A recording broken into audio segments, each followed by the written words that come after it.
Today we will discuss about board activity sheet section 1 about language study। आज हम जो है बोर्ड एक्टिविटी शीट में जो फर्स्ट पार्ट होता है section 1 language study which is asked for 10 marks, उसके बारे में डिस्कस करेंगे इन अ वेरी इजी वे। मैं आपको समझाने की कोशिश करूंगा कि इस एक्टिविटीज़ को आपको किस तरीके से हल करना है। देखिए, इसमें जो सेक्शन 1 लैंग्वेज स्टडी का जो क्वेश्चन होता है, इसमें क्वेश्चन नंबर 1 ए और बी दो क्वेश्चंस होते हैं, और उसमें क्वेश्चन नंबर ए जो होता है वो आपको 8 मार्क्स के लिए पूछा जाता है, जिसमें 6 ऑप्शन से दिए रहते हैं। 6 में से किसी 4 को आपको अटेम्प्ट करना होता है। बहुत इजी होता है, very easily you can get full marks. एक मरतबा उसको अच्छे से समझ लें तो आसानी से आप पूरी मार्क्स हासिल कर सकते हैं। अब देखिए, यहाँ पर हम देख रहे हैं question number 1 A 2 is directed attempt any 4, कोई 4 आपको अटेम्प्ट करना है विच इज़ फॉर 8 मार्क्स। उसमें जो पहली एक्टिविटी होती है वो है complete the words by using correct letters. There are 4 words, यहाँ पर जो 4 वर्ड्स दिए हुए हैं, और उसमें आपको करना क्या है कि इन दिए हुए 4 वर्ड्स में कोई एक लेटर जो है वो मिसिंग होता है। उस मिसिंग लेटर को आपको प्रॉपरली यूज़ करते हुए इन चारों वर्ड्स को लिखना होता है। आसान होता है उसे लिखना। आपको क्या करना है, जैसे यहाँ पर पहला वर्ड दिया हुआ है FO और ब्लैंक है, उसके बाद CE दिया हुआ है। तो जनरली ये जो एक इजी वर्ड है जो हम जनरली सुनते आ रहे हैं, तो हम आसानी से बता सकते हैं कि ये जो वर्ड है ये है फोर्स, FO, यहाँ पर आएगा RCE। अब मान लीजिए सेकंड वर्ड जो है वो है यहाँ पर VIS और खाली जगह दी हुई है, फिर दिया हुआ है T। आपको याद नहीं आ रहा है कि ये लफ्ज़ क्या है, तो बहुत इजी होता है। There are 26 alphabets which are used as a letter. तो आप यहाँ पर जो A से लेकर Z तक जितने भी लेटर्स हैं, अल्फ़ाबेट्स हैं जिसको हम कहेंगे, वो यहाँ पर आप रख कर जो उसको रीड करने की दिल में कोशिश कीजिए। जैसे यहाँ पर अगर हम A रखते हैं तो ये हो जाएगा wizard, there is no word wizard. फिर BCD इस तरीके से रखते जाइए। तो जब हम यहाँ पर I तक पहुँचेंगे तो आप देखेंगे कि ये जो वर्ड है यह है विजिट। इस तरीके से 4 वर्ड्स जो है वो आपको राइट डाउन करने हैं।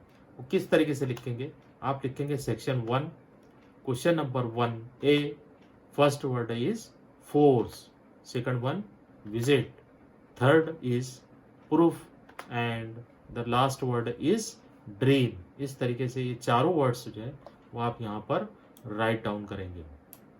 ये हो जाएगा first. Then next is put the words in alphabetical order. पहला जो होता है कंप्लीट द वर्ड, और सेकंड होता है put the words in alphabetical order. दिए हुए वर्ड्स को हमें अल्फ़ाबेटिकल प्रॉपर अल्फ़ाबेटिकल ऑर्डर में लिखना होता है। It is also asked for 2 marks. There are 2 questions in this activity, number 1 and number 2। और उसमें हम एक डिफरेंट यहाँ पर ये देखेंगे कि जो पहली एक्टिविटी है इसमें जो 4 वर्ड्स है उसका जो बिगिनिंग लेटर्स है दे आर डिफरेंट। जैसे for example fresh, simple, demand and peace. This 4 words are begin with the different letters, है ना, डिफरेंट लेटर से वो शुरू हो रहे हैं।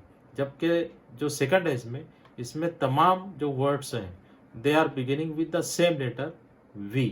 ये फ़र्क होता है। तो अब इसको लिखना कैसे है, बहुत इजी होता है। पहली जो यहाँ पर एक्टिविटी दी हुई है इसमें चारों वर्ड्स डिफरेंट है, चारों लेटर्स जो डिफरेंट है जो बिगिनिंग में यूज हुए। तो वही चीज़ यहाँ पर अल्फ़ाबेटिकल ऑर्डर। अब हम देखेंगे FSD और P। तो ABCD, D पहले आता है, D लिखेंगे, उसके बाद EF आता है, फिर लिखेंगे GHI। इस तरह से जाएंगे तो हम देखेंगे पहले P आता है फिर S आता है। तो इस तरीके से हम यहाँ पर राइट डाउन करेंगे activity number 2, demand, fresh, peace, simple. These are 4 words which are in correct alphabetical order. Then next one, ये हम देख रहे हैं कि इसमें पहला लेटर जो है वो सेम है, उसी तरीके से इसको भी करना है। हम सिर्फ फर्क क्या रहेगा, हम सेकंड लेटर देखेंगे IAOE, ये जो है सेकंड लेटर्स है। अब इसमें हम देख रहे हैं सबसे पहले क्या आएगा, A आ रहा है ना, उसके बाद जो है E आ रहा है, ABCDE, FGHI, और आखिर वर्ड रहेगा O। तो जाहिर सी बात है इस तरीके से हम इसको राइट डाउन करेंगे various, velocity, village and vote. This question is for 2 marks. Next one is punctuate the following. अब यहाँ पर हमें पंक्चुएशन मार्क्स का यूज करना है. अब पंक्चुएशन मार्क्स जो होते हैं, for example full stop, question mark, exclamatory mark, ये जो है सेंटेंस है के आखिर में आते हैं. अगर दिया हुआ सेंटेंस है, क्वेश्चन मार्क लगाएंगे. स्टेटमेंट है या इंपेरेटिव सेंटेंस है तो फुल स्टॉप लगाएंगे. एक्सक्लेमेटरी सेंटेंस है, एक्सक्लेमेटरी मार्क लगाएंगे. तो इस तरीके से मार्किंग का इस्तेमाल होता है at the end of the sentence. और दूसरा जो है inverted commas, double inverted commas, किसी के कहे हुए अल्फाज, डायलॉग जो है वो डबल इन्वर्टेड कॉमास में लिखे जाते हैं. उसके बाद होता है एपॉस्ट्रोफी कॉमा, सिंगल कॉमा, है ना, वो आपको पता होना चाहिए. तो उसका यूज यहाँ पर किया जाता है. अब इसमें भी जो 2 सेंटेंसेस दिए जाते हैं अलग अलग किस्म के. हो सकता है कि एक सेंटेंस ऐसा हो कि जिसमें जो है डायरेक्ट स्पीच हो, यानी जिसमें किसी के कहे हुए अल्फाज हो. जैसे यहाँ पर हम देख रहे हैं, what's that set Kamal Kishore. यहाँ पर इस सेंटेंस के 2 पार्ट है ना. डायरेक्ट एंड डायरेक्ट स्पीच में आपने समझा होगा. तो किसी के कहे हुए अल्फाज जो होते हैं वो इन्वर्टेड कॉमास में लिखे जाते हैं. तो इस सेंटेंस को जब हम लिखेंगे तो उसका तरीका क्या होगा कि पहले हम क्या करेंगे कि जो कहे हुए अल्फाज है व्हाट्स दैट, पहले वो यहाँ पर लिखेंगे. जैसे यहाँ पर देखिए लिखा हुआ है व्हाट्स दैट. और किसी के कहे हुए डायलॉग जो होता है, कहे हुए अल्फाज जो होते हैं वो इनटू डबल इन्वर्टेड कॉमास लिखे जाते हैं, जैसे यहाँ पर लिखे हुए. उसके बाद सेड कमल किशोर, है ना, कमल किशोर ने ये बात कही. अब कमल किशोर यहाँ पर के जो है ये स्मॉल है, तो जो भी नाम अगर यहाँ पर दिया हुआ है तो उसका फर्स्ट अल्फाबेट हम क्या करेंगे, कैपिटल लिखेंगे, जैसे यहाँ पर लिखा हुआ है. And at the end of the sentence यहाँ पर फुल स्टॉप लगेगा. इस तरीके से इसको लिखा जाता है. And at the beginning of the sentence every letter is written in capital form. जब जुमला शुरू करते हैं तो पहला अल्फाबेट हमेशा कैपिटल लिखते हैं. नाउ सेकंड सेंटेंस इज, देखिए यहाँ पर दिया I don't wish to talk about it. ये सिंपल सेंटेंस है ना. ये जो इनडायरेक्ट स्पीच, डायरेक्ट स्पीच नहीं, इसमें ये नहीं बताया कि किसी ने कोई डायलॉग कहा है. एक सिंपल सेंटेंस है. तो इस सेंटेंस को हमें कॉमास वगैरह लगाने की जरूरत नहीं. But we have to understand कि ये जो दिया हुआ सेंटेंस है ये अगर क्वेश्चन है, आखिर में क्वेश्चन मार्क आएगा. स्टेटमेंट है तो फुल स्टॉप आएगा. तो यहाँ पर हमने देखा कि स्टेटमेंट है, तो जैसे मैंने बताया कि in the beginning first letter will be capital. I don't wish to talk about. देखिए अब यहाँ पर डोंट है ना, एपॉस्ट्रोफी कॉमा हमने यहाँ पर लगाया. तो इस तरीके से सेंटेंस होगा, आखिर में फुल स्टॉप. तो ये हो गया punctuation mark. Now next activity is punctuate the following. ये हमने अभी एक्टिविटी जो कंप्लीट किया. Now number 4, make 4 words minimum of 3 letters each using the letters in the word explanation.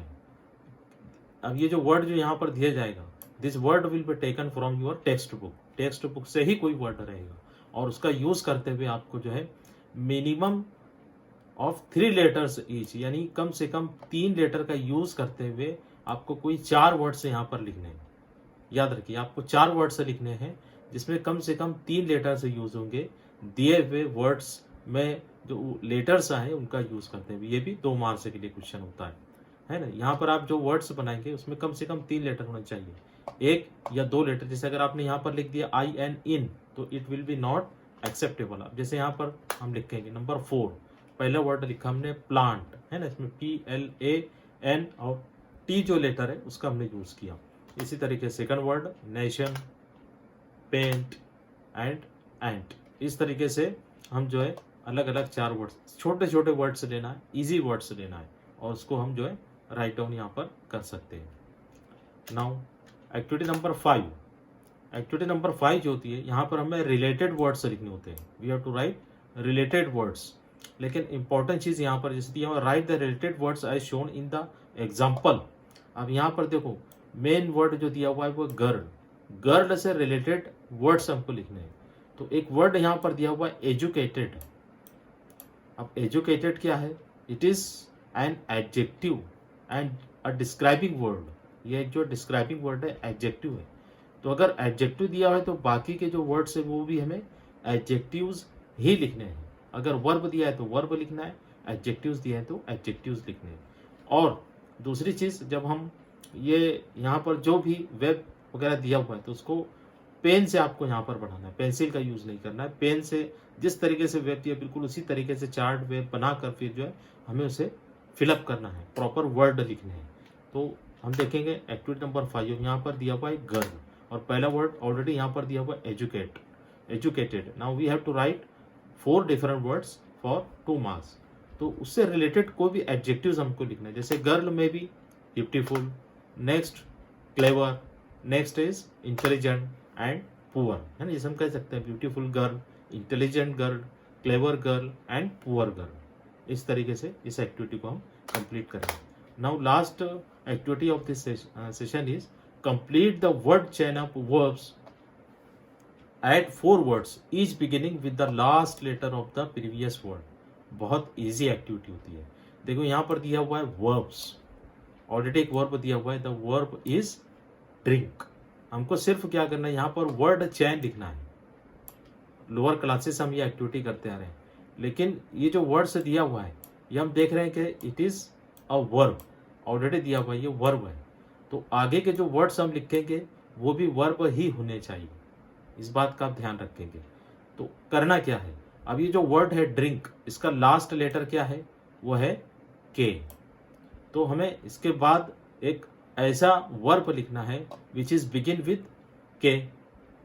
फिर उसके बाद जो भी हम वर्ब लिखेंगे तो उसका जो लास्ट लेटर रहेगा, नेक्स्ट वर्ब जाएगा वो शुरू होगा उसी लेटर से। इस तरीके से हम लिखेंगे। जैसे यहाँ पर हम देखेंगे नंबर 6 जो है वो हमने एक्टिविटी हल की, ये वर्ड लिखा हमने ड्रिंक, जो दिया हुआ है ऑलरेडी। अब यहाँ से नेक्स्ट वर्ब हमने लिखा know, which is beginning with K. Next is write, beginning with W, next is E, beginning with E, talk, beginning with T। इस तरीके से इजी वर्ब लेना है। जैसे हमने यहाँ पे जितने भी वर्ब ले हैं ये डेली यूजेस के जो वर्ब है, जो रोजाना हम इस्तेमाल करते हैं, नो, राइट, ईट, टॉक, इस तरीके से आसान वर्ब लेना है। सो डियर स्टूडेंट, इस तरीके से क्वेश्चन नंबर 1 जो सेक्शन 1 का क्वेश्चन नंबर 1 होता है लैंग्वेज स्टडी पर, उसका ए जो है वो हम हल करेंगे। अब नेक्स्ट सेशन में हम देखेंगे कि क्वेश्चन नंबर 1 सेक्शन 1 का जो लैंग्वेज स्टडी है उसका जो बी एक्टिविटी होती है वो हम किस तरीके से हल करते हैं। Till then, good bye.